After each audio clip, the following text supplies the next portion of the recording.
Phone ಟ್ಯಾಂಪಿಂಗ್ನಂತಹ ಮುಠಾಳ ಕೆಲಸವನ್ನು ನಮ್ಮ ಸರ್ಕಾರ ಮಾಡಲ್ಲ ಅಂತ ಡಿ ಕೆ ಶಿವಕುಮಾರ್ ಹೇಳಿಕೆ ಕೊಟ್ಟಿದ್ದಾರಲ್ಲ, ಇದಕ್ಕೆ ಕುಮಾರಸ್ವಾಮಿ ಕೂಡ ಮತ್ತೆ ತಿರುಗೇಟ್ ಕೊಟ್ಟಿದ್ದಾರೆ. ಡಿ ಕೆ ಶಿವಕುಮಾರ್ ಈ ರೀತಿ ಹೇಳಿರೋದು ಭೂತದ ಬಾಯಲ್ಲಿ ಭಗವದ್ಗೀತೆ ಬಂದ ಹಾಗೆ.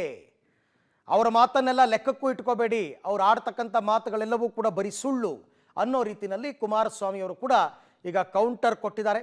ಇವತ್ತು ಇಡೀ ದಿನ ಹೆಚ್ಚು ಕಡಿಮೆ, ಯಾಕೆಂದರೆ ದೇವರಾಜೇಗೌಡರು ಮತ್ತು ಶಿವರಾಮೇಗೌಡರು ಮಾತಾಡಿರೋ ಆಡಿಯೋ ನಿನ್ನೆ ಯಾವಾಗ ಸಾಯಂಕಾಲ ಲೀಕ್ ಆಯಿತು ಆ ವಿಚಾರಕ್ಕೆ ಸಂಬಂಧಪಟ್ಟಂತೆ ಹಗ್ಗ ಜಗ್ಗಾಟಗಳು ನಡೀತಾ ಇದೆ. ಬಟ್ ಡಿ ಕೆ ಶಿವಕುಮಾರ್ ಹೋಗಿ ಬಂದು ಆ ಆಡಿಯೋ ವಿಚಾರವಾಗಿ ನನ್ನ ಹತ್ರ ಯಾಕೆ ಮಾತನಾಡ್ತೀರಾ, ನನ್ನ ಹತ್ರ ಯಾಕೆ ಕೇಳ್ತೀರಾ, ನಾನು ಮಾತಾಡೇ ಇಲ್ಲ, ನನಗೆ ಯಾರು GPA ಕೊಟ್ಟಿಲ್ಲ ಅಂತಕ್ಕಂಥ ಮಾತನಾಡಿದ್ದಾರೆ. ಬಟ್ ಫೋನ್ ಟ್ಯಾಪಿಂಗ್ ನಮ್ಮ ಸರ್ಕಾರ ಮಾಡಿಲ್ಲ, ಅವರು ಟೆರರಿಸ್ಟ್ ಅಲ್ಲ, ಅವರು ರಾಜಕಾರಣಿಗಳು, ನಮಗೆ ಯಾಕೆ ಅವರು ಫೋನ್ ಟ್ಯಾಪಿಂಗ್ ಮಾಡುವಂತಹ ಕೆಲಸ ಅಂತ ಅವರ ಸಮರ್ಥನೆ. ಸರ್, ಕುಮಾರಸ್ವಾಮಿ ರೇವಣ್ಣ ಅವ್ರ ಫೋನ್ನ ರಾಜ್ಯ ಸರ್ಕಾರ ಟ್ಯಾಪ್ ಮಾಡ್ತಾ ಇದೆ. ನನಗೆ ಗೊತ್ತಿಲ್ಲಪ್ಪ, ಯಾರು ಅಂಥ ಮುಟ್ಟಾಳ ಕೆಲಸಕ್ಕೆ ನಮ್ಮ ಸರ್ಕಾರ ಹೋಗೋದಿಲ್ಲ.